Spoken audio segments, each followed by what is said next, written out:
काला पानी की सजा बीते जमाने की एक ऐसी सजा थी जिसके नाम से कैदी कांपने लगते थे। दरअसल ये एक जेल थी जिसे सेल्यूलर जेल के नाम से जाना जाता था। आज भी लोग इसे इसी नाम से जानते हैं। ये जेल अंडमान निकोबार द्वीप की राजधानी पोर्ट ब्लेयर में बनी हुई है। इसे अंग्रेजों द्वारा भारतीय स्वतंत्रता संग्राम के सेनानियों को कैद रखने के लिए बनाया गया था, जो कि भारत की भूमि से हजारों किलोमीटर दूर स्थित थी।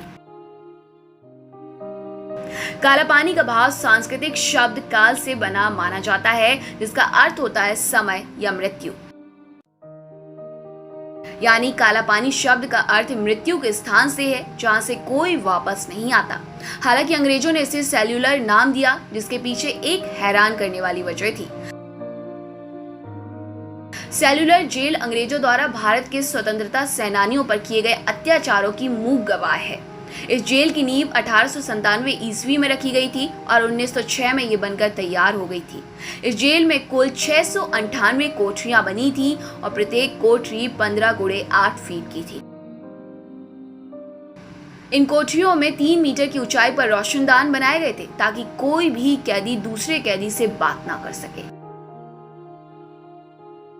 ये जेल गहरे समुद्र से घिरी हुई है, जिसके चारों ओर कई किलोमीटर तक सिर्फ और सिर्फ समुद्र का पानी ही दिखता है।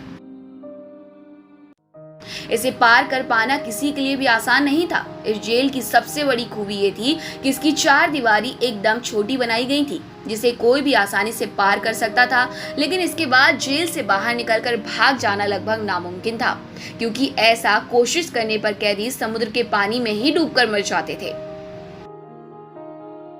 इस जेल का नाम सेल्यूलर पड़ने के पीछे एक और वजह है। दरअसल यहाँ हर कैदी के लिए एक अलग सेल होती है और हर कैदी को अलग अलग ही रखा जाता था, ताकि वो एक दूसरे से बात ना कर सके। ऐसे में कैदी बिल्कुल अकेले पड़ जाते थे और वो अकेलापन उनके लिए सबसे भयानक होता था। कहते हैं कि इस जेल में न जाने कितने ही भारतीयों को फांसी की सजा दी गई थी। इसके अलावा कई तो दूसरी वजहों से भी मर गए थे, लेकिन इसका रिकॉर्ड कहीं मौजूद नहीं है। इसी वजह से इस जेल को भारतीय इतिहास का एक काला अध्याय कहा जाता है।